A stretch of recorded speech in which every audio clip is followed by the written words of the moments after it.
Aloha and welcome to our Lahaina community webinar. My name is Stephanie Nakasone Ramsey. I'm the PIO, Public Information Officer for the Office of Recovery. We are, this is, if you're familiar with our homeowners webinars that we held from, what was that, from May till September of this past year, you're pretty familiar with this format. We're pretty much sticking to that similar format, opening it up as far as to a community webinar. So just a few housekeeping things. We are using a different platform than we used to. So we were on WebEx, now we're on Zoom, but if you can see, a lot of the tools are the same. There's a Q&A box that you should be seeing either above or below your screen, and you'll be able to ask questions through that. The questions will all be compiled by our moderators and asked during Q&A out loud to our panelists. So go ahead, you can ask your questions through there. I did, for a few of our panelists, I did let them know that they can answer questions by typing them out, and if they do, it'll pop up on your screen. But for most of the questions, they'll be compiled, and we'll answer them live during the Q&A portion of the webinar towards the end.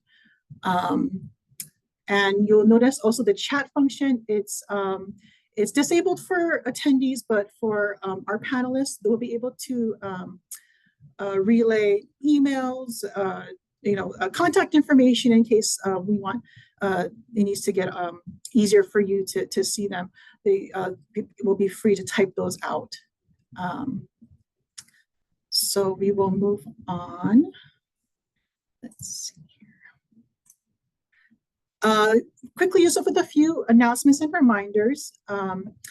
Wanted to give a little bit of a plug here to our weekly roundup on myrecovers.org. We always, this always comes out every Friday or Saturday to kind of give you a quick review of kind of the news that's happened throughout the week. For instance, this is this past week's roundup. We have some really great news, a couple of really huge grants that the county received for the West Maui Greenway project and for the Lahaina Water Recycling project. So you can read about those. We also have updated insurance FAQs updates on the website that we link to, and then also a couple of events for the Hawaii Department of Transportation. For a few meetings they have coming up regarding the Honoapi'ilani Highway Improvements Project. That's the project to move the highway away from the shore. So if you want to read about, you always have the roundup on there. Again, every Friday or Saturday, if you check on Saturday, it should be up. If you go to that QR code at the top, you'll be able to access the roundup. If you want to sign up for notifications, we send out this roundup on notifications every week as well. You can go ahead and sign up for notifications through that bottom QR code there.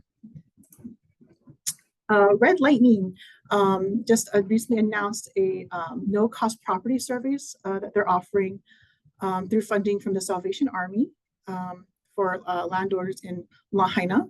The funding is limited and on a first come, first served basis, and they have the link right there to their Google form if you wanted to apply. And the deadline is February 25th.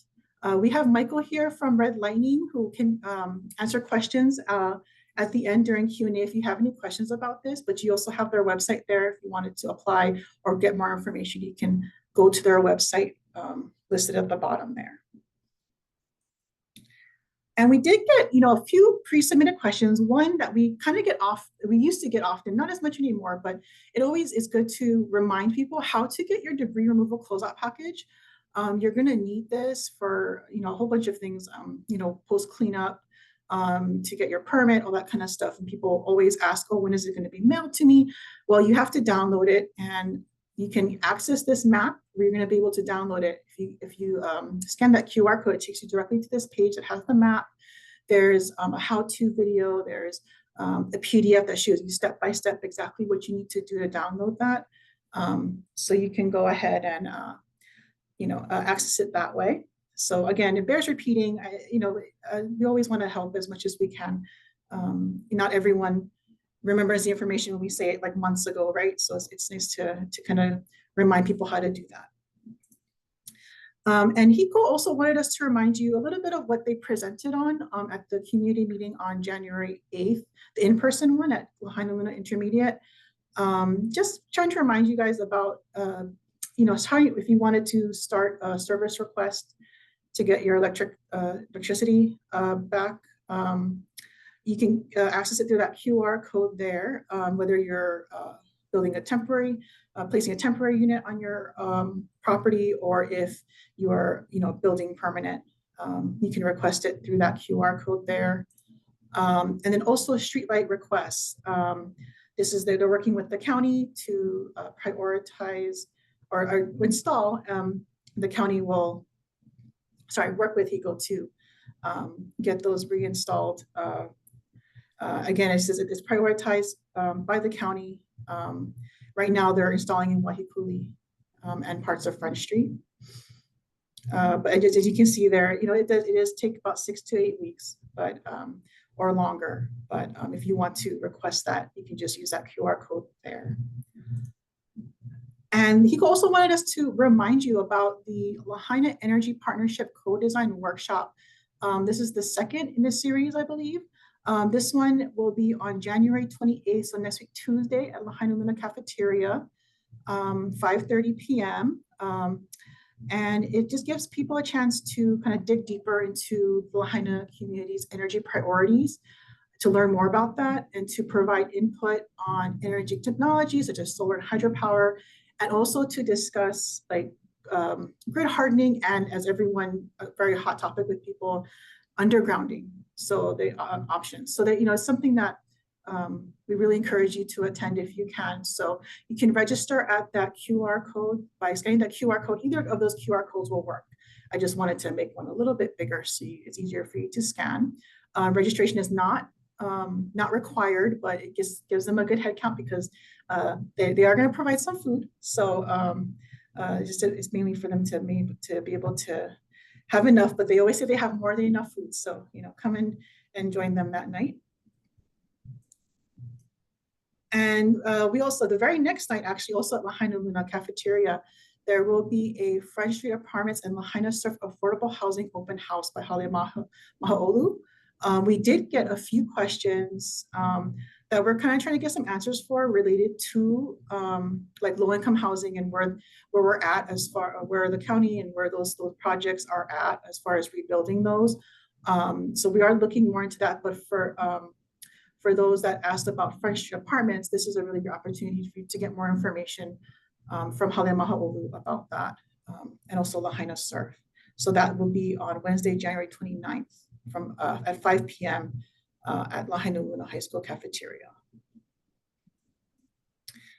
And that brings us to our agenda. So thank you again, everyone, for joining tonight. We have we'll start off with Sheena Gallup, our Director of Environmental Management. He will talk about a few things here about the TDS Environmental Monitoring Report. This is the 4th quarterly report. And then he will also touch upon the PDS, the permanent disposal site at Central Maui landfill. Then he'll go into a few sewer system updates.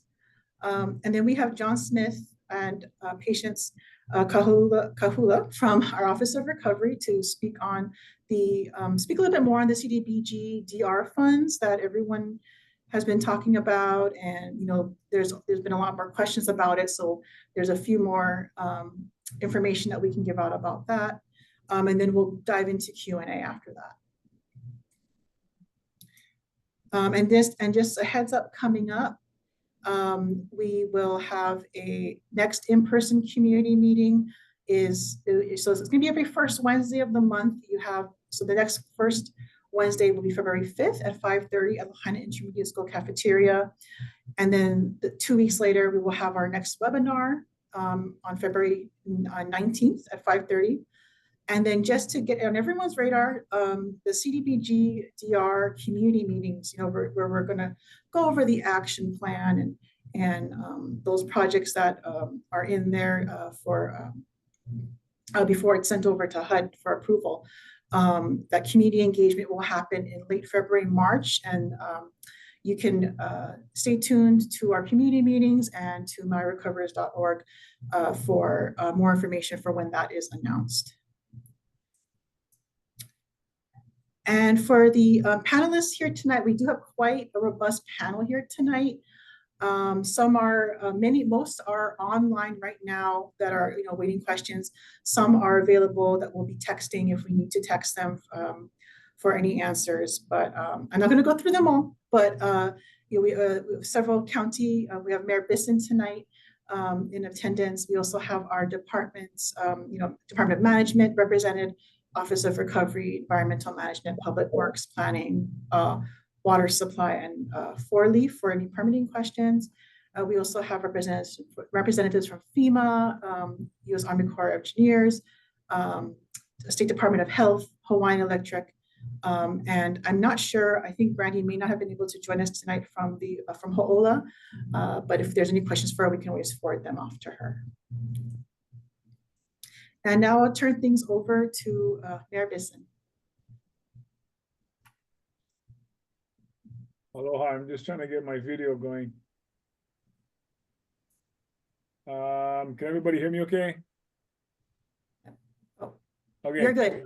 All right, thank you. I just wanted to say aloha to the public and to all of our partners who are online tonight to hand out information. I wanted the public to know that our folks are here to answer your questions, so please feel free to do so. And as you've already known, you've heard of who the presenters will be. I don't know if we have enough panelists. I feel like we got to add more panelists to this group. Actually, what I mean is we have a whole bunch of them. So just want to say welcome, everybody. Aloha, thank you, and that's all I have.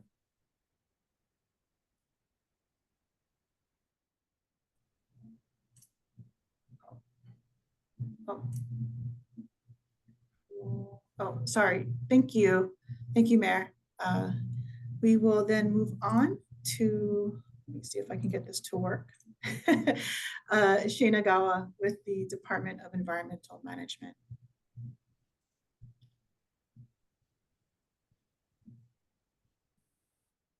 Hi everybody, Shane Agawa, Director of Environmental Management. Can you hear me okay? You're a little soft, Shane, but we can hear you. I'll try to speak up. So tonight I'll be reporting on 3 different things. I'll give an update on the TDS sampling and monitoring. This will be the 4th installment, 4th update, quarterly update, an update on the PDS, and a wastewater update. Next slide. So this quarterly update, for those of you who do not know about it, this was related to a Bill 120, which required a monitoring of data at the TDS, where the debris from Lahaina is being temporarily stored. This update covers the period from October to December, and the latest update was done on January 22nd of this year. Next slide. There's a lot of documents that are associated with the data that was recorded. I'm not going to go through every single item. A lot of you have seen 3 of these updates already, so I'll just go over some of the highlighted portions. So you can find the updates and all the related documents on mauirecovers.org.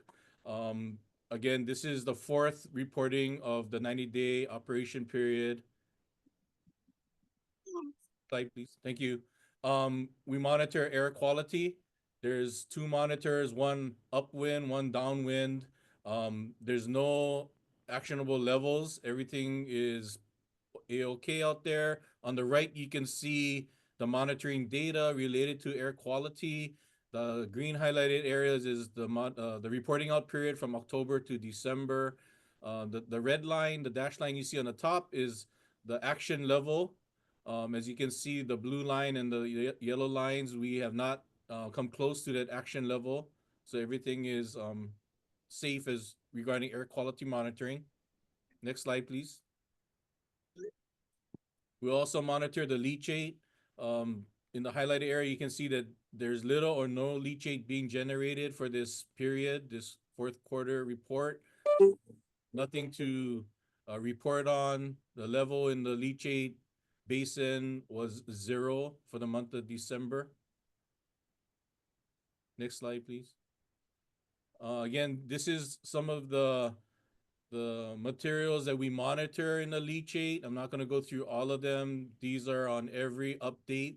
So if you want to look more into it, you can go on Maui Covers.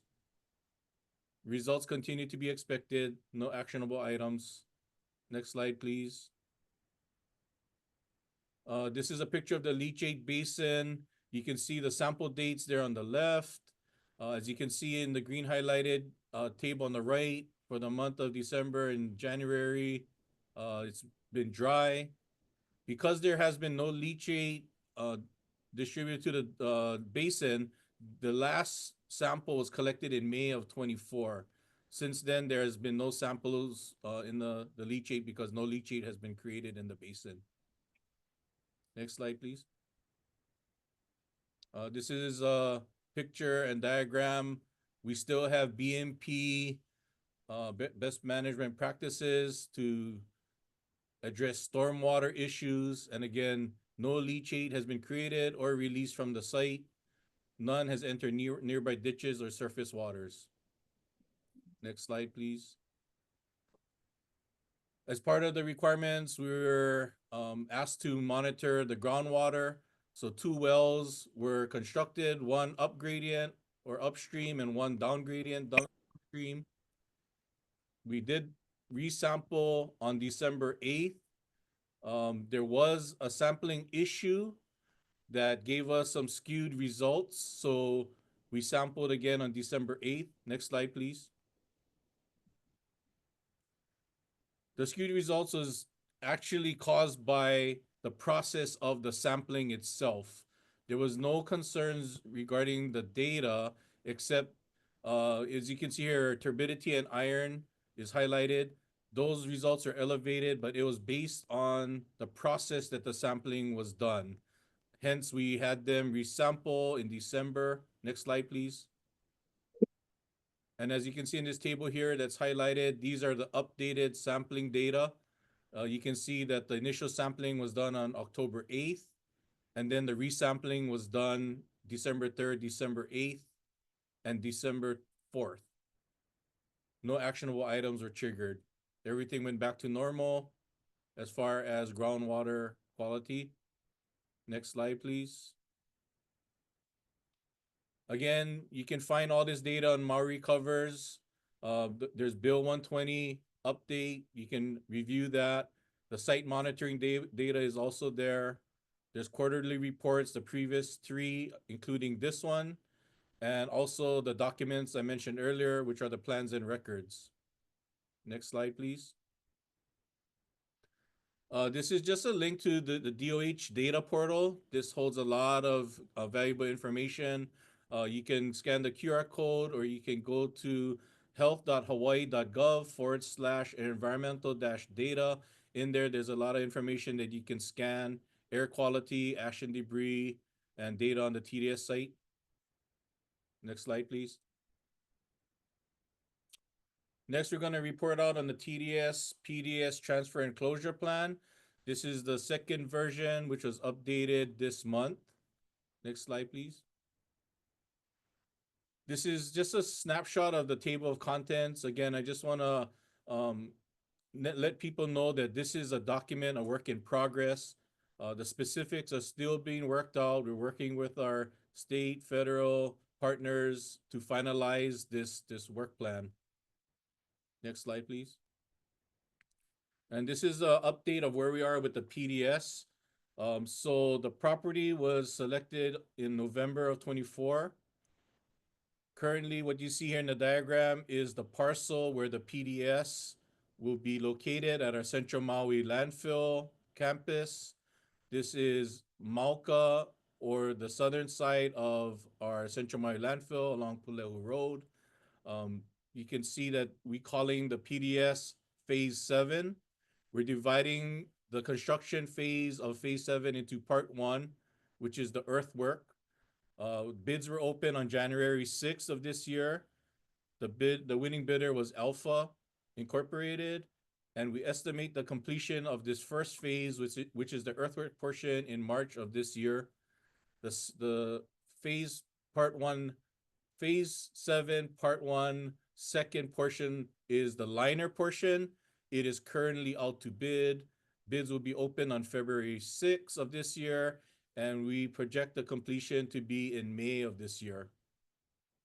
Next slide, please. Now onto the wastewater update. This is updated as of January 22nd. These lots on the left, as you can see in the circle, were the lots that were red. On the right, you can see the lots that have been turned to green. The green means you have sewer service activated. These lots are in the Kuhua Camp area in the vicinity of Aki Street and Louis Street. Next slide, please. This is another cluster of lots that had sewer service recently activated. This is still in the Kuhua Camp area in the vicinity of Paeohi Street and Haola Place. Next slide, please. Before we turn it over to John, I just want to give a brief update on the rest of Lahaina sewer status. So our contractor is still working in the commercial bubble area between Kenui Street and Shaw. The latest report from the contractor, we are on track still to finish and get that all sewer service activated by the end of February of this year. There is a cluster still remaining in the Wahikuli Terrace subdivision area. We have completed all the repairs. We are pending the completion of the Fleming Road sewer line project that USACE is working on. Anticipated date of that zone to be activated is mid-April.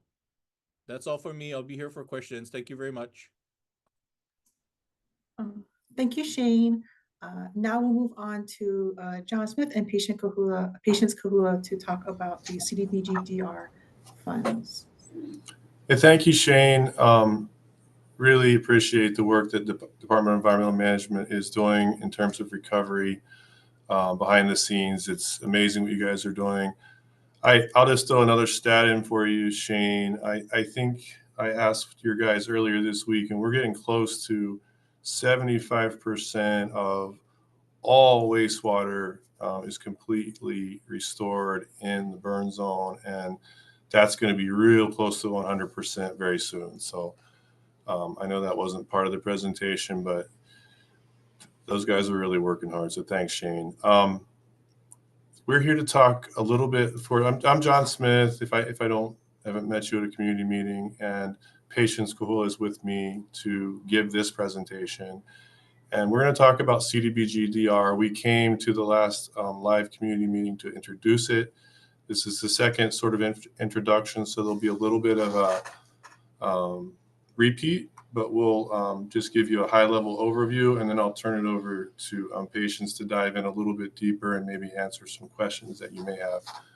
I also want to take the opportunity to thank the rest of I know we do have a lot of panelists here tonight, and that's pretty awesome that these folks are able to spend their evening with us to help answer questions. So thank you all for being here. So CDBG-DR is one of those terms that we're just going to have to get used to saying, but it's a fund that comes from HUD, Housing and Urban Development, that is meant for disaster recovery. So FEMA comes in at first, and they help us. Some of those folks are on here tonight with emergency response, and we're still working on some of that today. HUD comes in after, and they have this fund that's specifically for the long term. So that's the big chunk of money that the county is getting, but it's not. We'll talk more about it. It doesn't do the same things that FEMA does in terms of the short term, the response stuff. This is the longer term, and it's more focused on housing. So it's a federal grant. It's from HUD. It's focused on low to moderate income. Congress, the third bullet, appropriated the money. HUD determined the amount of money, which is $1.639 billion, to the county of Maui. It's to be used over the next 6 years, and we have to meet every single requirement that HUD has for that money. So we are just starting on that. Next slide. The things that the CDBG DR fund can be used on are these 5 buckets. The largest by far is for housing. It's meant for housing, but we all know that infrastructure is a big deal to build houses, so we can utilize portions of it to support those housing projects. In addition, there are much smaller buckets of money, but buckets of money for economic revitalization, public services, and hazard mitigation. But the main thing is it's meant for housing, and it's meant for low to moderate income, the most vulnerable of our community. Next slide, please. So I wanted to give just a quick update in terms of timing for how this will play out. So we are on the far left here in the spring of 2025, and we are going to be engaging with you folks, as Stephanie said earlier, in February, March. We are developing what's called an action plan. That's a HUD term, but it's just another it's another plan, of course, but it's a plan that it follows the very specific HUD format that's required in order for us to utilize these funds. So we'll be doing that this spring. We do have a deadline on that this spring to turn that back in. And then in the summer is where we'll start to get into the approval of that plan. And then eventually some funds will be distributed. We're looking at fall for the implementation of the programs to begin. Next slide, please. So here's some key things to know about the CDBG-DR funds, and I'll hit on it just high level, and then I'll turn this presentation over to Patience to jump into a little bit more of the details. So we are, like I said earlier, it is intended to help communities recover from disasters. So we're really thankful to have this. It is intended to be focused on low to moderate income community members, vulnerable members of our community, and it is a funding of last resort. So that means that we'll have to go through all of these other federal funding sources first, and then we'll use the DR funds. And it gets really complicated behind the scenes in terms of making sure that we use all of the other resources first, but we'll be doing that under the Office of Recovery to make the most bang for our buck for the community for the long haul. So with that, I'm gonna stop talking. I'm gonna turn it over to Patience to continue this presentation. Thank you. Aloha. Can you hear me okay? Loud and clear. Okay, thank you. I'm Patience Kahula. I'm gonna just pick up where John left off and just kind of reiterate what CDBG DR funds are intended for. And specifically, it is a source of funds that is, again, designed to assist communities affected by disasters in recovering and rebuilding. The funds are absolutely intended to serve a significant portion of the community that are identified as low and mod income individuals and areas. And this is to ensure that the most vulnerable populations are prioritized in recovery efforts.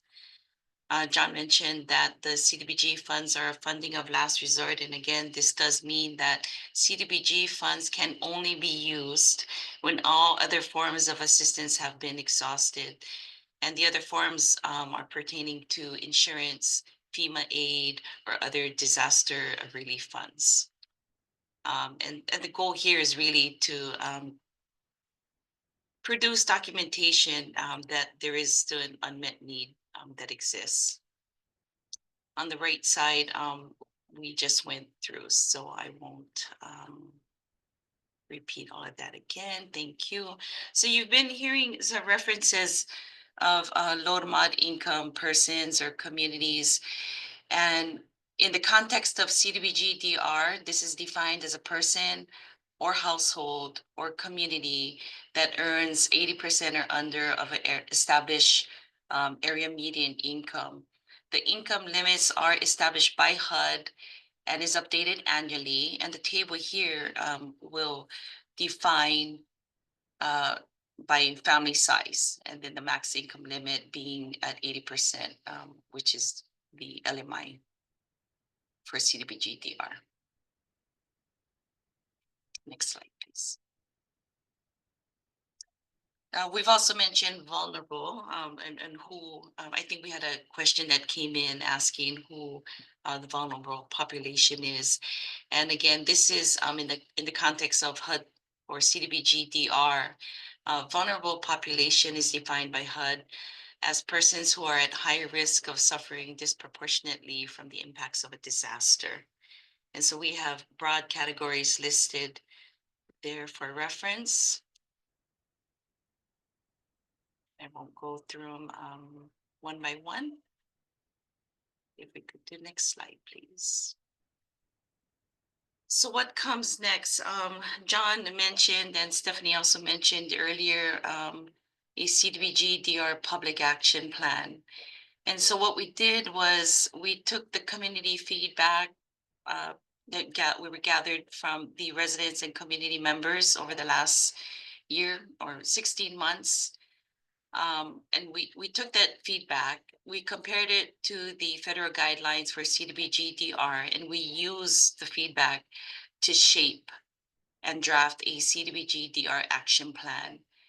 And what we're trying to do is we're ensuring that the recovery efforts are both community driven, but federally compliant. This draft action plan will be presented to the community in community meetings in or around the spring of 2025. And we'll get your comments and also include your comments with responses into the action plan.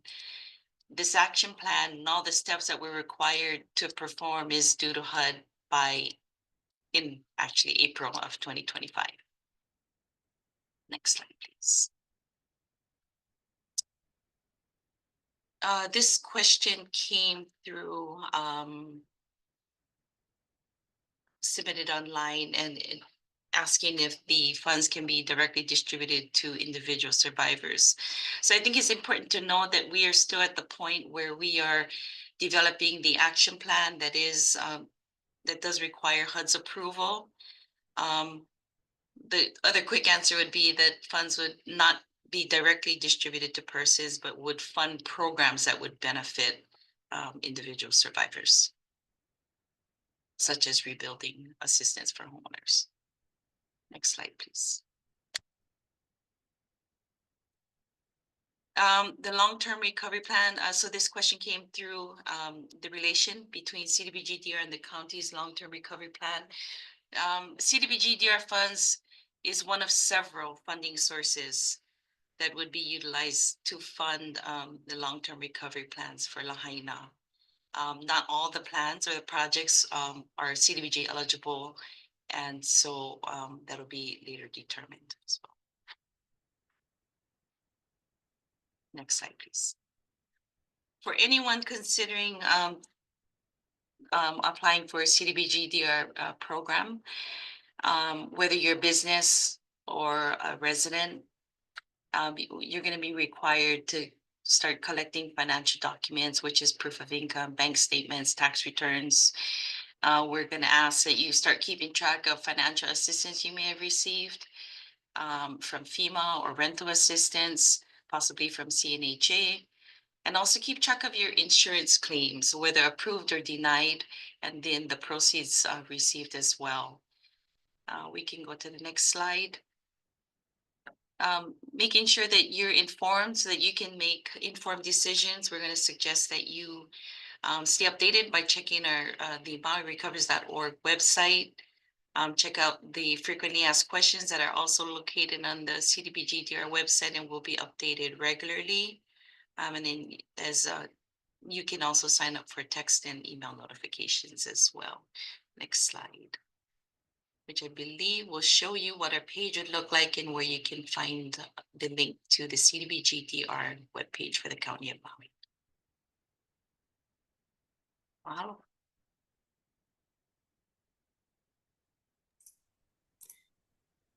Oops. All right, thank you, Patience. Let me see here.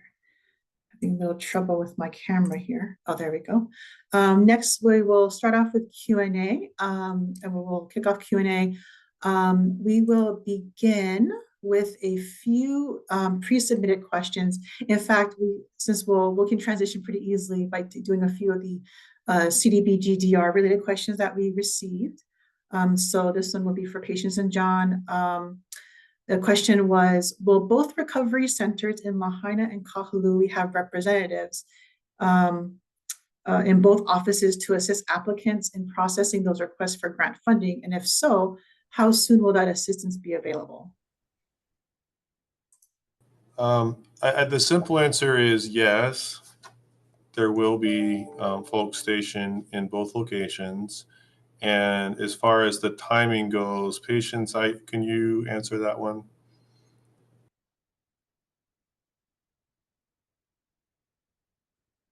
Hi. Yes. The assistance is going to be dependent on the approval of the CDBG-DR action plan. So we can't offer any type of assistance at this time because we need HUD's approval to proceed. Yeah, that's a good point, Patience. And just if you didn't catch it, so we'll be interacting with you folks this spring, and then we have a deadline to submit that action plan in April. So then once it goes to HUD, they have 45 days to review it and approve it, and then this thing starts. So that gives you an indication of the timeline. We apologize for how long that takes, but HUD tells us if we do it in that time frame, that would be record time for a community to do it. Awesome, thank you.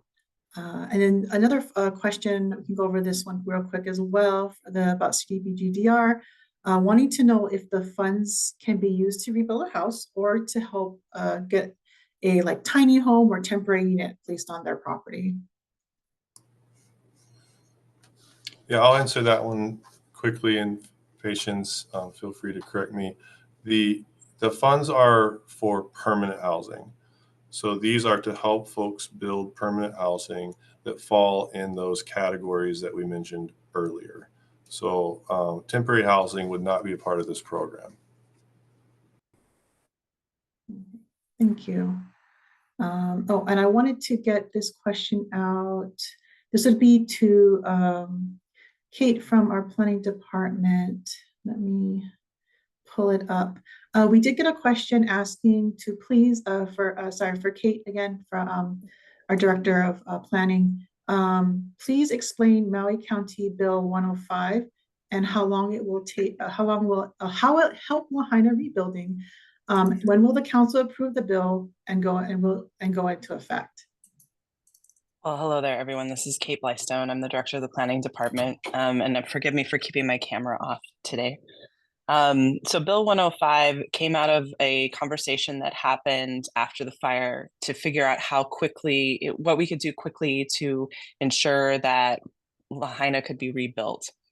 And so this is one of the bills, and it concerns our non-conforming section. So a lot of what made Lahaina special were things that are non-conforming with our zoning code. In other words, they don't comply with our zoning code. We wanted people to be able to have the ability to rebuild those structures quickly if it made sense. And of course, those structures, those uses would have to be compliant with building code. So that's a little different, but to be compliant with zoning code, that's what this bill would do, is basically say, if you had a legal nonconformity prior to the fire, then you'll be able to rebuild it. So all the bill does is take our existing non-conforming rules and extend them beyond you can currently reestablish a use in 12 months, but we're looking to extend that for a period of time for 5 years, and then with a possible extension for another 2 years. We imagine when we start talking with council about that, they may have different ideas about that length of time, so you can watch that conversation. So we anticipate that bill to be in front of the DRIP committee on February 5th. And I know that Council Member Paulton has been wanting this bill to be in front of council very quickly. So I imagine she will discuss this and work out any of the kinks as quickly as possible. So I hope that we can see this going soon. But I can't predict what the council will do. So just keep an eye on it. Like I said, it'll be in DRIP committee on February 5th, we're told. And we believe that it will help rebuild some of the things that make Lahaina so special, so unique, that our current zoning code cannot allow. Awesome, thank you, Kate. Let's see, and actually, one word for you, Kate. I think there's a question asking, when will the planning department release any rebuilding restrictions for Lahaina Business District? We don't have anything currently planned to release rebuilding restrictions, or I'm not sure exactly what they mean by that. Our current zoning code is in place, our current community plan is in place.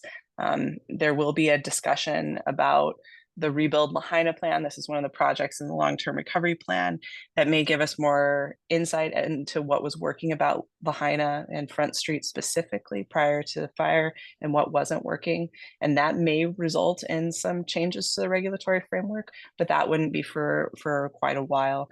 That does not mean that property owners on Front Street couldn't rebuild, use the existing regulations, and we encourage them to talk with the planning department about their plans for rebuilding. Mahalo. All right, thank you, Kate. Oh, this is a question that we got pre-submitted for FEMA.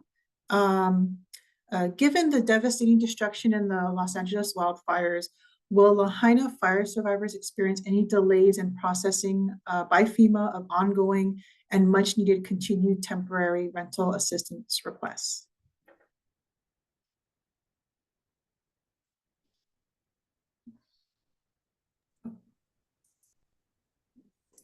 My video working? Sorry. Hi, everyone. I'm Shadi Munamzada, Individual Assistance Branch Director with FEMA. Just wanted to assure everybody that no, it does not impact the CTHA benefits for Hawaii survivors. We have staffing nationally to serve both events, so there will not be an impact. Thank you. Awesome, thank you. Let's see here. Let me ask a question. Let's see. Shane, this is regarding Fleming Road. When will Fleming Road residents be able to hook up to the lateral? Is there a confirmed date, and if so, when? Thank you for the question. So Fleming Road, in my discussions with Army Corps, is anticipated to be complete in mid to end of April. Once that project is completed, you will then be notified by Wastewater Reclamation Division for notice to hook up to the county sewer system, and then you have 180 days to connect up. Thank you. All right, thanks, Shane. This would be another CDBG-DR question. What are the specific ways that the CDBG-DR grant can help homeowners rebuild homes if they are not, those who do not qualify as low to moderate income earners?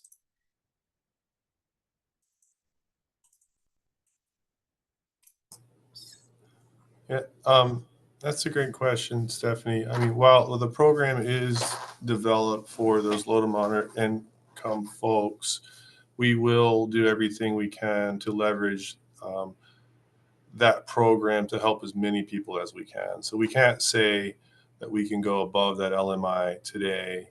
We have to stick with that, but we will do what we can to make those programs available to as high as we can on that limit. And in addition, some of the infrastructure and the economic development and the hazard mitigation funds have a little bit more flexibility to them. So those will indirectly help housing projects, and we intend to use them that way. We can't get into specifics on those projects because Patient said we have to do the action plan first. The action plan is a very general document talking in terms of the programs themselves, the types of activities we're going to spend money on. The very specifics of those projects won't come until later. Thank you. Well, thank you. Now I can kind of move to a few of the ones that we are getting in live tonight. Let's see here. This one would be for FEMA. It says, aloha, I am in a social work services and I have conflicting reports on how to proceed with FEMA direct lease program participants who are currently appealing the rental amounts due. First, I have LMI clients who are being asked to pay FEMA rent that is in some cases more than twice their income. I've heard on one side from FEMA that if tenants are in the appeal process, they must still pay rent. And then if their appeal is approved, they will get to the prorated amounts refunded. However, I have a client who was told by their FEMA case manager that they should not pay the rent because they will not get it refunded. What is the eviction process? If it's the question they're asking is, I guess, clarity on that. And also, what is the eviction process if tenants are still in appeals and are unable to make the initial requested rental allowance that FEMA is asking to get paid?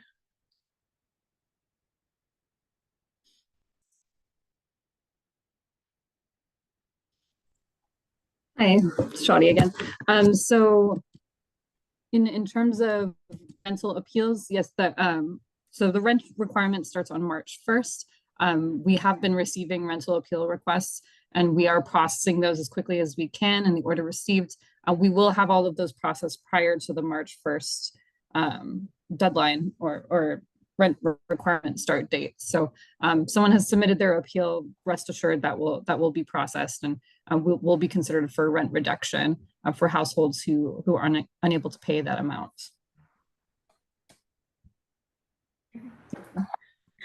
Thank you. Excuse me. Another looking into this. There's one question here. I'm not sure if this would be CDBG DR related, but the question was, will housing for kapunas in the burn zone be expedited for rebuild? I guess that could be CDBG DR related question. Well, all permits in the burn zone are expedited for review, period. Mm-hmm. Thank you, John.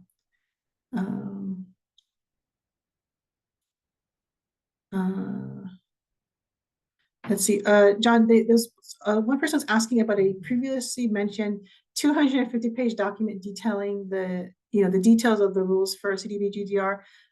That'd be the universal notice. Is that document available? Are funds available? And also asking, are funds available for condo complexes? So yes, for low to moderate income or condo complexes or those that have that in as part of that package, then they will be potentially eligible for CDBG-DR. That document, I think you're probably referring to the large document that I referenced when we first introduced this a couple weeks ago, and that is available online, and we can make sure that we put a link on Maui Recovers if you have a hard time finding it. Thank you. And sorry, another one to John and maybe Patience concerning CDBG-DR funds. Does the county already have ideas or plans for the funds?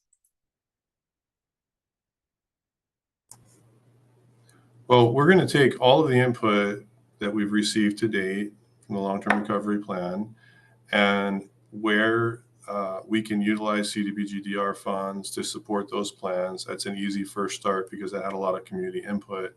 But again, these funds are for housing, so they will be geared towards housing projects. Was there another part to that question? No, that was the main point of the question. Yeah. We can't. But there. I'll add that I'll probably have to say this about 1,000 times, but we can't pick projects today, but we can pick the types and the kinds of things that we're going to support. And that's just because of how we have to follow the HUD rules. And we can get more into that in a deep dive session with those that have more questions. And we'll have folks to help answer additional questions at tables at future community meetings. And we'll also continue to address questions like that in those other community meetings that were mentioned earlier. Thank you. Awesome. Thank you, John. We did have a question also about, I think you answered it right there, though, with your question. We did have someone asking to share a little bit more about the community input was provided for the action plan, and you kind of already answered that. So with the, a lot of the feedback that was given for the long-term recovery plan. So I'll move on to another question. This was a pre-submitted question. Oh, actually getting back to Fleming Road. This would be for Hiko. Will the streetlights be reinstalled on Fleming Road? This resident is concerned because there's a lot of speeding cars in the area. It's dark at night, and there's a lot of people who walk around at night. And they're just concerned about the safety of the area with no lights. So they just want to know what the status is of Fleming Road as far as reinstallation of streetlights. Thanks, Stephanie. Thanks for having us. I'm Shayna Decker with Pine Electric from the Government and Community Affairs area.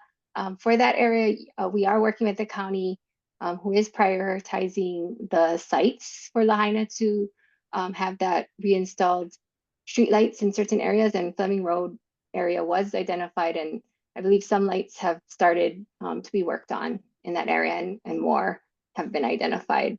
And if there's specific light that you would like to see be prioritized, and that helpful QR code that was shared earlier would be the best place to submit that for request on prioritizing and identifying a streetlight in Lahaina area for reinstallation or re-energization. Thank you. Thank you, Shayna. Let's see. This is for FEMA. This is more of just an informational sort of question. Is the Lahaina fire still listed under a declared presidential disaster status with the new president? And if not, do we need a new one? Thank you for the question. This is Nicole with FEMA. So this declaration is still under effect with this current administration. So we do not need to get a new declaration. Thank you. Awesome. Thank you. Let's see here. This question is for Four Leaf, and actually it's pretty general questions, but it always is it not it doesn't hurt to kind of reiterate. This resident is asking, what do I need to get a building permit? And is there a fee, a building permit fee?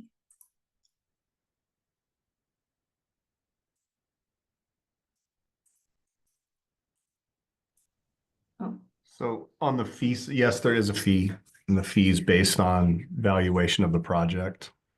It varies by square footage generally. As to what you need to submit for a building permit, that's a little bit unique for each project. You need to, I would say, number one, engage with a design professional. The design professional you engage with will be able to guide you on the plan submittal process and the ancillary paperwork involved. It's not overly complicated, and I think we have a one sheet handout that we can probably get out into to the attendees. All right, thanks, Mike. We'll work to get that out. Yeah. Not those.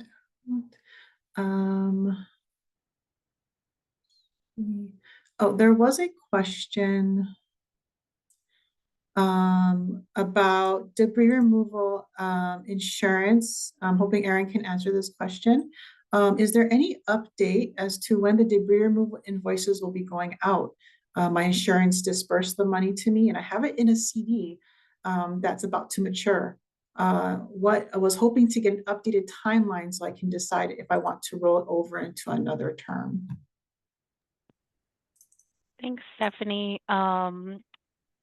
So the FEMA process for billing for the debris removal cleanup has not started yet. They need to complete all of the work under the debris removal process before they send us the billings by individual parcel. The Department of Finance is working right now to stand up a program to allow for the collection of the insurance, but I think that's still going to be a bit. So in terms of your own personal CD, it's up to you. I think, the 6 months, if you're going to renew for 6 months, you'd probably be safe to do that. But I don't have a specific timeline yet for when all of the insurance would need to be collected. I can say it's going to be a couple years out before FEMA finalizes the bill comes due for the county to pay. So we do have a little bit of time for that. But as soon as we have more specifics about when the program is set up so that the county can receive the insurance funds, we'll make sure that that gets pushed out at the hot topics at the end of the week, and then again at the upcoming community meetings. Thanks. Awesome. Thank you, Erin. And this was a question that just came in. This would be for Hiko. Can streetlights be put on poles in Waiakuli that didn't have one in the past? They note that theft and vandalism has been an issue recently. Thanks for that question. I think we'll have to discuss further also with county partners and check on that. And so we can report back. All right, thanks, Shana. And this would be a question for maybe Shane or DOH. For those of us on Fleming Road, at what point when we start rebuilding our dwellings, do we need to close our cesspool?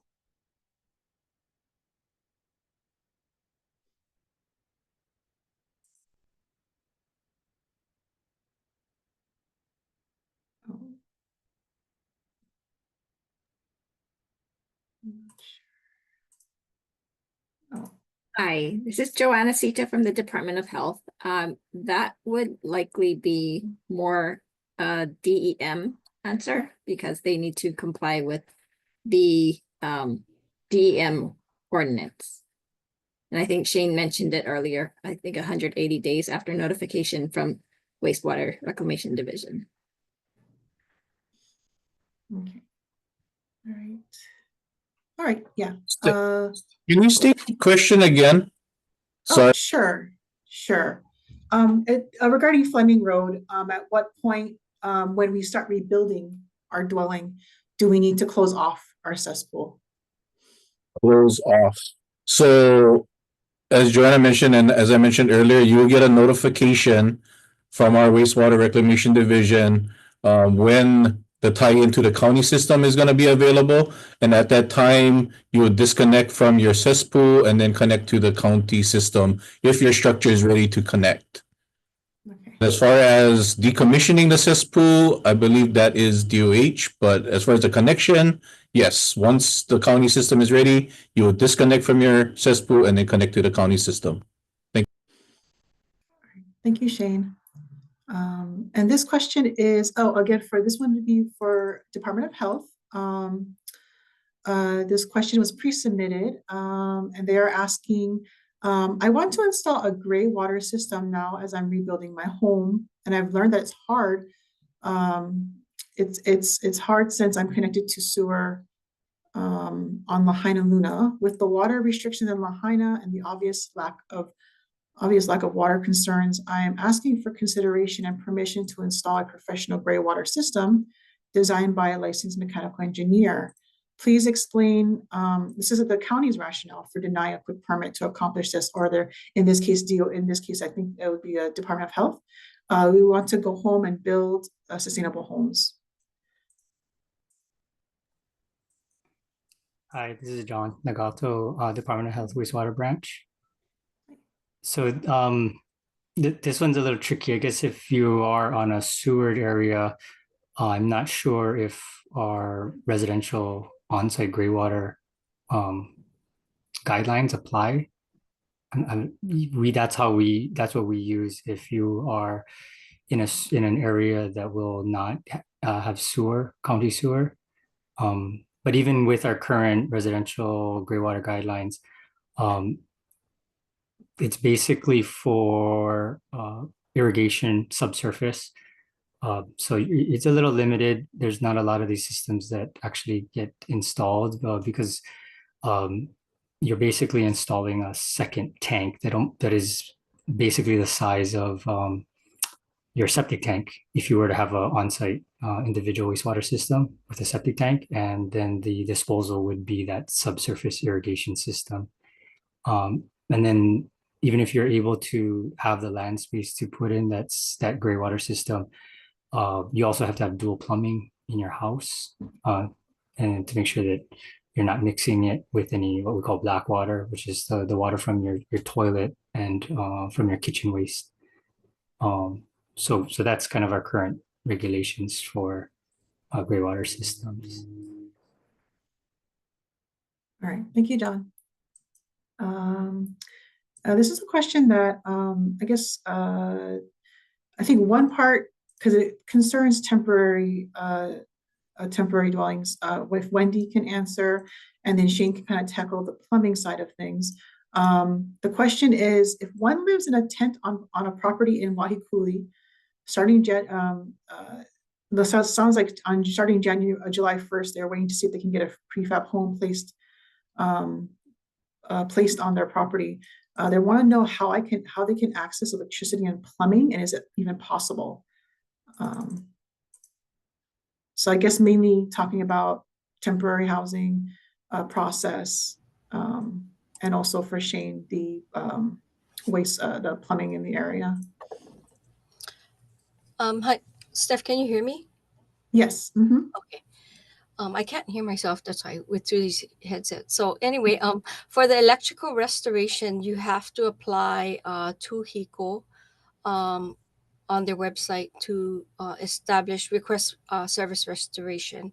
And for sewer, when you submit for the temporary building permit, the permit will be routed, if it's a county sewer area, to Shane's department, and they will provide you the guidelines regarding your clean out inspection, lateral, and ability to reconnect the temporary dwelling. If persons have properties that they want me to review before they submit for a building permit, you may reach out to me at calling the mayor's office at 270-7855, and I can provide you a response. Thank you. And just to add to that, it also depends on what part of Waiakuli this residence is.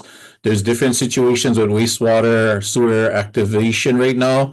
There's a part of Waiakuli Terrace that currently has sewer service. There's a portion that currently does not have sewer service, but will have it in mid to late April. And then there's a portion of Waiakuli that does not have county sewer service, which we are working with EPA on a county sewer system. So it depends. So this person who's asking the question, if you can provide more clarity, I can give you more direction as far as plumbing. I will put my contact information in the chat. So I urge you to reach out to me and I can help you. Thank you. Thank you, Shane. Thank you, Wendy. I saw a question on here that was actually kind of related, I believe, to Waiakuli Terrace. I'll look for it in the meantime.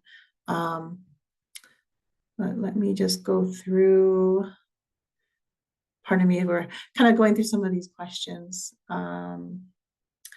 This question, I'm not sure who would be able to answer that's on this call. In fact, they're asking what department they can reach out to. So this question is about Puamana. They're saying we're being told we may need to widen our roads for safety by the county. Currently, they are substandard. What department or departments would require this, and who can we contact for more information? Our HOA seems to get easily confused as what they tell us to what they tell us. And after checking with the county, it's usually a misunderstanding.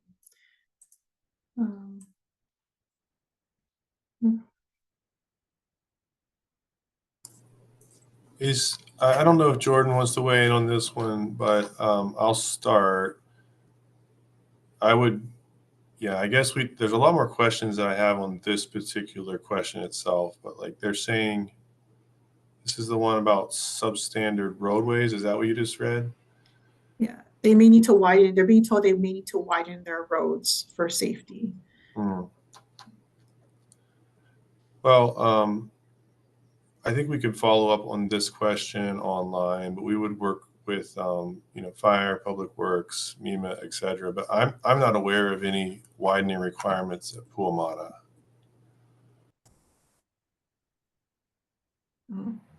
Hey, Steph, it's Jordan. No. Yeah, so the general requirement in the building code is that non-residential properties need to provide that road widening along existing streets. And I believe Puamana is considered a non-residential property by its land use designation. So it's very likely those rebuilds may trigger road improvements. Thank you. Is there a department, would it be Public Works to contact if they wanted more information on this, or?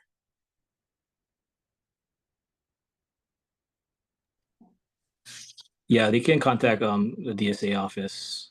DSA office, okay.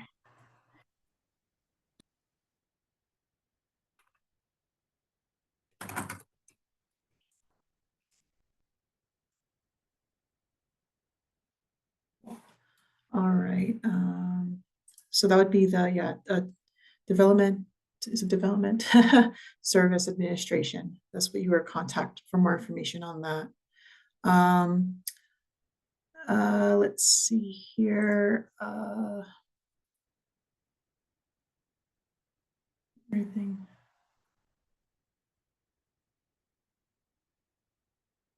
This one has to do with Lahaina Harbor. I'm not sure, but it is sewer related, Shane. I'm not sure if you'd be able to answer this or not. They're asking, will the sewer system in Lahaina, in or near Lahaina Harbor be repaired and usable by end of February as well?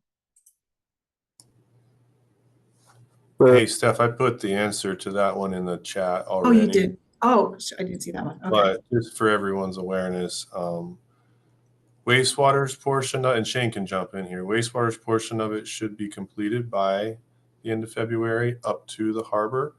But that doesn't mean that the harbor doesn't have work still yet to do on their side. So, yeah, and that answer is in the chat already. Okay, great. Thank you. Yeah, I see there's a few questions that were answered.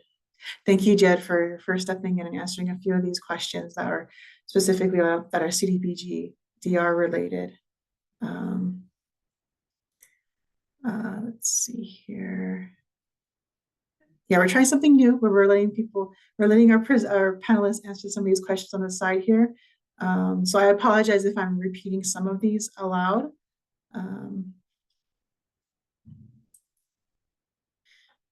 But it looks like we're getting quite a few of them answered, so that's great. Let me see here. This is for the Department of Health. And it says here, I took my kids to the Maui wildfire exposure study screenings at Lahaina Intermediate last weekend, and the information provided was amazing. Great job, DOH and UH. I heard you'll be at Secret Hearts this weekend, but my former neighbor who was relocated to Kahului is interested in getting the free health screening. Do you know when you'll be in Central Maui again? Thanks for that great question and the kudos. I will need to get back to you, and I hope to get the answer typed in the chat before the end of the session. And if not, I am reachable at doh.emd@doh.hawaii.gov. I'll put that information in the webinar chat. Thanks. Awesome, thank you. And just a reminder to our panelists, if you're going to type something out that is going to be shared out with with everyone, make sure you're setting it is to everyone. I see a few that are in there that are just to the hosts and panelists, so only we're seeing that. We want everyone to see some of this contact information. So if you can go ahead and type those in, that'd be great. And for those asking, sorry, really quickly, housekeeping things. For those who are, there's a few panelists who are asking about how to do that. If you look at the two you press the blue button, it should let you send to everyone, I believe. And if not, that's something that we're going to have to work on for our next webinar, because maybe that might be a thing where it's only set for me as the host. Sorry, Shane, is it a problem? We can't share it with everyone. If not, I'll try to share those out, the information that you had posted earlier.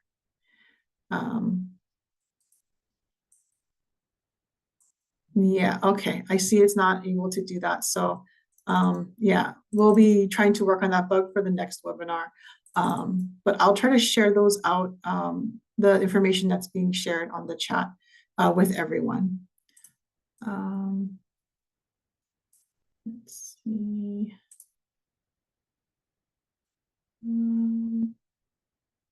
Sorry, I'm kind of looking through some of these here to make sure that we didn't already answer them on the side. Although, like I said, I may be repeating a little bit.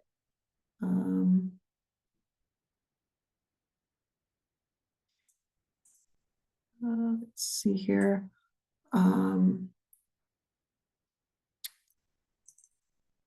This was what is the, so Shane, this is a question about the rest of Waihikulī north of Fleming Road. I'm not sure if that was answered earlier. I think you mentioned Waihikulī Terrace. But the question was, what is the timeline for the rest of Waihikulī north of Fleming Road to receive sewer system? Right now, we are in the design and environmental permitting process with the help of EPA. We anticipate the environmental permitting process to be completed in April of this year. However, we are still working on funding for the construction. As of now, we do not have an estimated timeline of when the construction will begin or be completed, but we are continuing to work with EPA on that. Thank you. Awesome, thank you. Let me get back a little bit to our pre-submitted questions. Let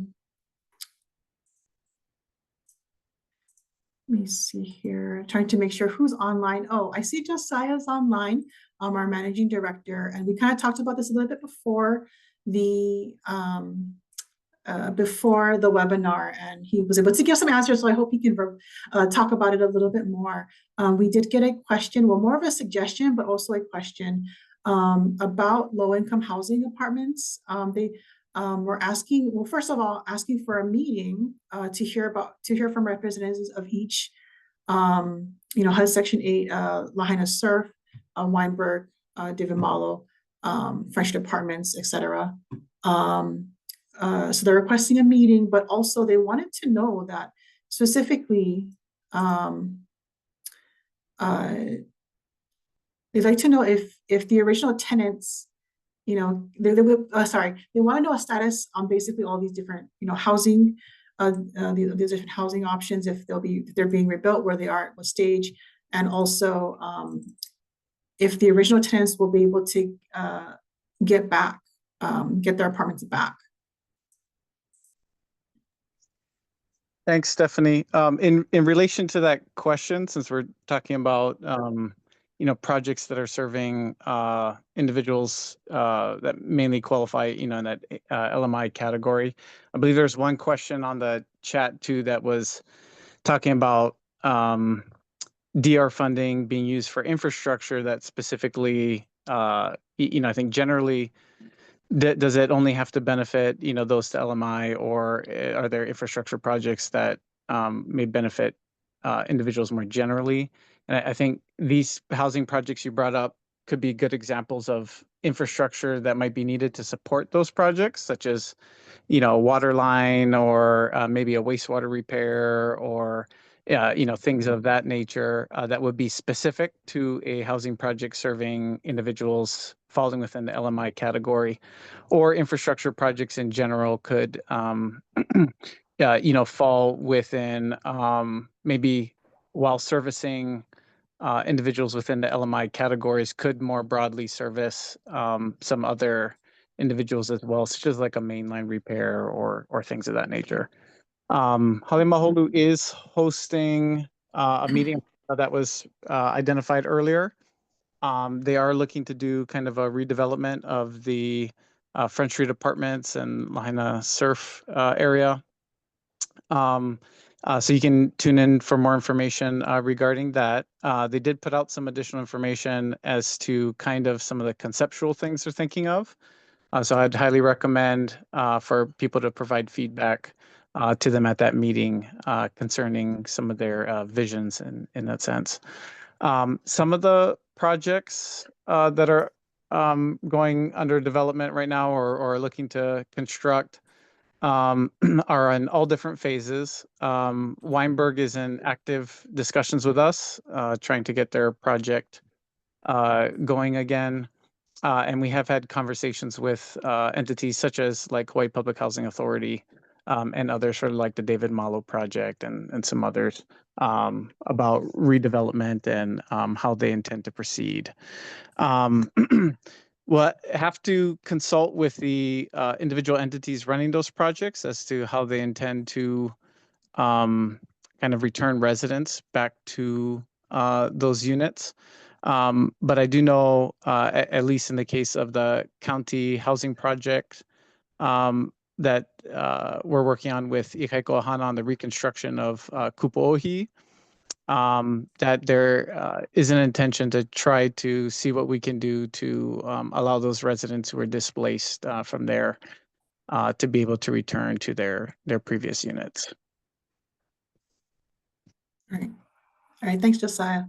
Kind of getting back to some of these contact info that I'm having a little bit of a hard time trying to share them out. So I'm going to just read them for now. To the resident who Shane wants you, Shinagawa gave his phone number or his department's phone number for you to call. You can reach the Department of Environmental Management at 808-270-8230. Again, that's 270-8230. And the email is environmental.mgmt@co.maui.hi.us.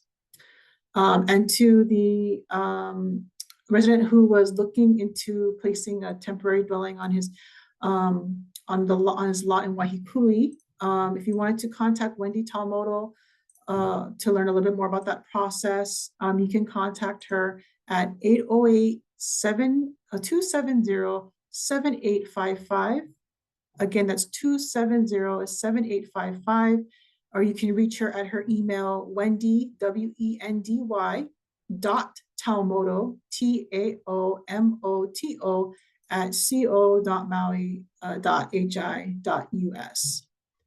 And I apologize for making it a little bit more difficult. I'm having a little bit of trouble on my chat here and being able to copy and paste a few of these on there. We'll try to get that worked out for the next webinar.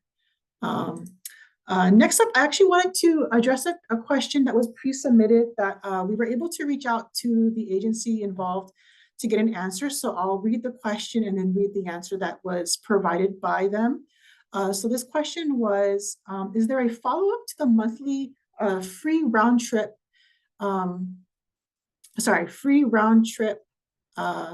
flights that started in July 2023? This resident said that they had not heard a word of it since the first trip. And they wanted to know if someone was able to ensure that the different people from Lahaina are the recipients of the flights, and is there a list of names who are recipients of that? So what they're referring to is the Maui Care flights. That was a partnership, I believe, with Alaska Airlines and the Council for Native Hawaiian Advancement, CNHA. So I did reach out to CNHA today, and they responded with this answer. So I'll read their response here. Since its launch in July 2023, a total of 1,260 vouchers have been distributed, with 180 tickets allocated each month. And I believe that's their limit, is 180 each month. The tickets were exclusively provided to wildfire impacted residents who lost their primary place of residence. Recipients are randomly selected through an automated process from the pool of eligible applicants to ensure fairness. To maintain equity, no individual can receive more than one ticket. Additionally, recipients have 1 year to use the voucher from the date that they received the award email. So that was, again, the response that we got from CNHA. And if there's any more further questions about that, we can ask CNHA. They're more than happy to come and talk about that a little more if there's any more questions about that program.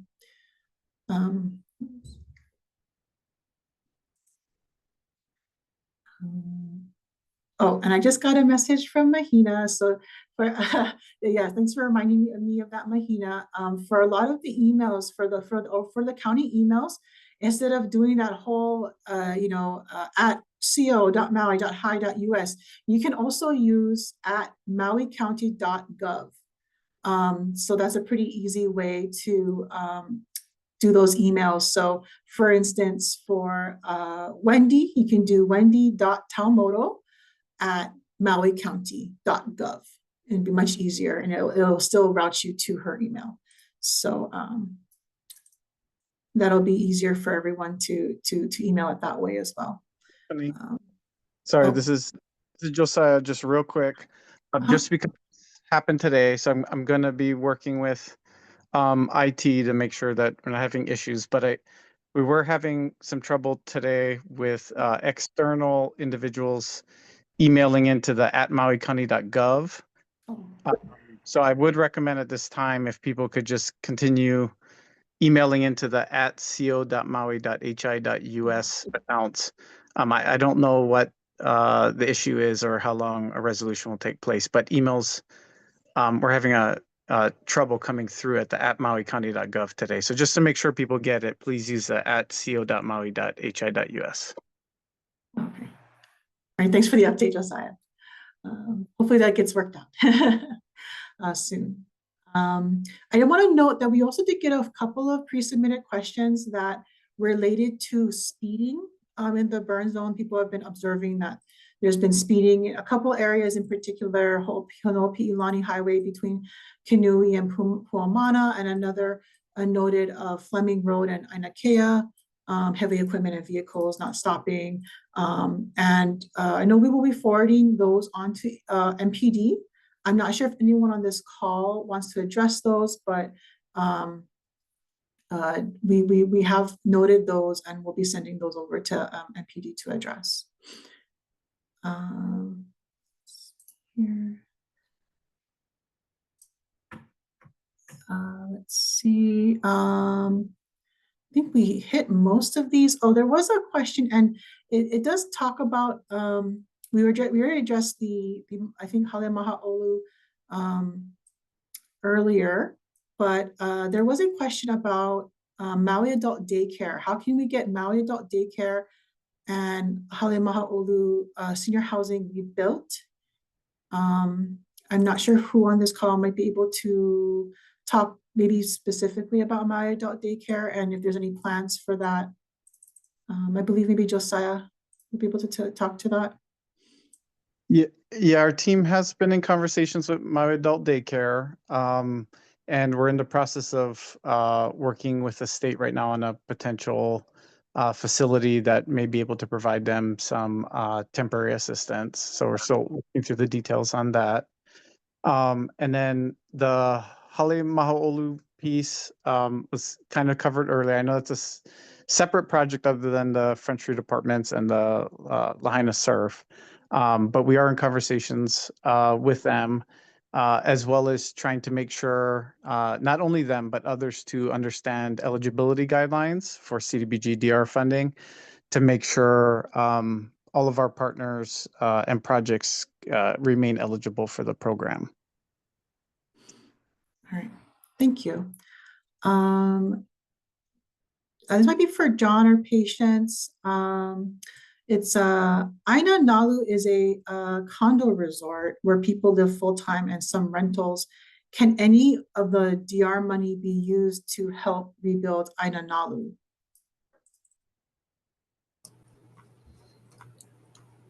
Thanks, Steph.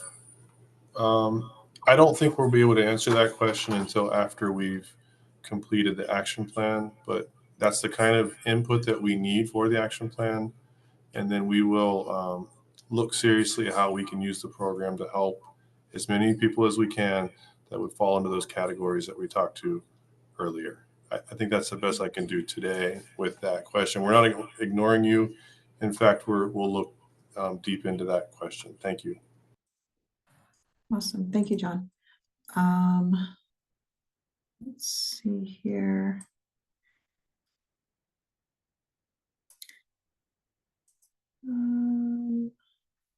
Sorry, trying to look for some of them that maybe not have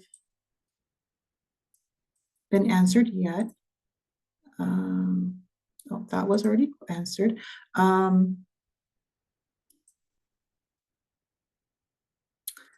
There's a question here again about CDBG-DR.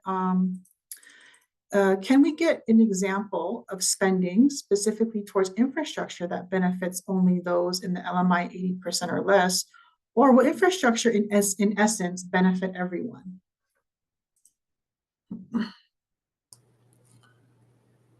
I'm getting all the fun ones tonight. So I think specifically for infrastructure, there's infrastructure projects that will support specific housing initiatives or housing projects. So if a project that CDBG-DR is going to be participate in is eligible, meaning enough folks that live in that unit or that multifamily unit are eligible, then we can support infrastructure to do that project, to complete that project. That's primarily for that project, but we may also be able to do things like add in a street or widen things, or look at how we can improve accessibility or mobility within or near that area. And that would inadvertently help anything surrounding that project. So the answer is yes, but it's nuanced in terms of how it will help others.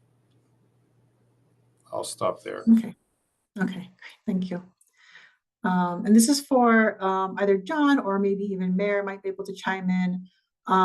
Asking, can the county consider utilizing some of the federal money, specifically the $480 million that's not CDBG DR, to help the state rebuild Lahaina Harbor in an expedited project?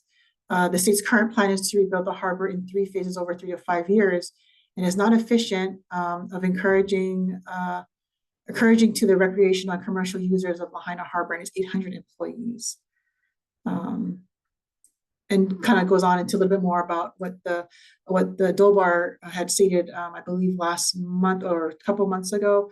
The state needs 30 million, so they need 30 million to rebuild the harbor. Approximately half or 15 million has been allocated already. I want to see if Josiah or Mayor wants to tackle that one. John, oh, sorry, go ahead, Mayor. I'll just start a little bit on it, and then Josiah and John can fill in. So of course, we want to revitalize not just the harbor, but the entire business and commercial sections of Lahaina. So for sure, that's our goal. One of the issues is, and we are supporting this term, and I think you touched on it in the question, we are supporting the request made by DLNR through the governor's budget for some funding for the harbor. The problem, and I think John did a really good job of describing it earlier, is these are funds of last resort. So if there are funds available that can go to that, they're supposed to use those funds first before we use ours. But if there's a way we can help and make that happen and speed that up, that's also a possibility. But we got to be real clear that we are following HUD's rules and using these funds in the way that was intended. Now, I know you were talking about the 480 million part, and that's a separate one. And I do want to acknowledge that. And there are some funds in there, a little bit more limited, that was set aside for, some is it specifically for water, like I think 330 million. There's another, or maybe that was 350 million, sorry. And then there was another 33 million that was set aside just for roads. There's a portion in there that's set aside for economic revitalization. I want to say that was somewhere in the area of maybe 12 million. And I just want to make sure that those funds, obviously get used for, whatever we can to help with it. Whether or not we put it all into the harbor or not, I think is something we want to hear back from the community. But John or Josiah, you guys want to add to that? I guess a few things I'll add is that one, Mayor just met recently with Ways and Means and Finance Committees of the state, and did emphasize as one of the priorities for requests for assistance from the state legislature is to support DLNR's funding needs for the expedited reopening of Lahaina Harbor. So I want to highlight that. I do want to indicate that there are, as people have mentioned, it's a funding of last resort. So, we have communicated to the state to make sure that they are participating and fulfilling all their obligations under, other federal funding sources, such as public assistance, to make sure that they remain eligible for programs. The 480, the vast majority of that funding is going to be provided through the SRF program, which is primarily related to water and wastewater projects.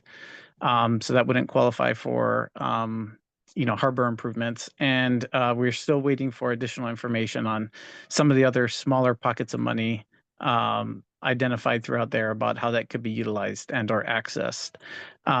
We do have, plan to have some additional meetings with EDA and some other partners now that some funding has been approved through Congress, ways that additional funding sources can be allocated, towards projects. And just wanted to highlight some of those additional items to elaborate on what Mayor touched upon. All right, thanks, Josiah.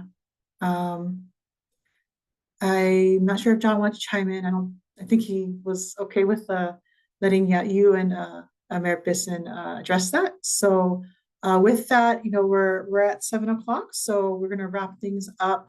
There are definitely a few questions that we didn't get to, but we will effort to answer as many of those as we can and post them along with our recording of this webinar, as well as the slide deck. So you can look out tomorrow on Maui Recovers under our community meetings tab for the recording of tonight's webinar, as well as the slide deck. And as far as those answers go, we'll try to get them on there. Maybe check, we'll try to get them in the next few days to a week. So we'll try to get a little bit more answers to a few of those questions, and maybe even address some of them at the next in-person meeting on February 5th. So again, I want to thank everyone for attending tonight. For all of our panelists, thanks so much for all of them to be here. Like John mentioned, we had so many panelists here able to answer so many of these questions. So very grateful for that. Hope everyone has a good rest of their evening, and take care. And we will see you on February 5th. Thank you.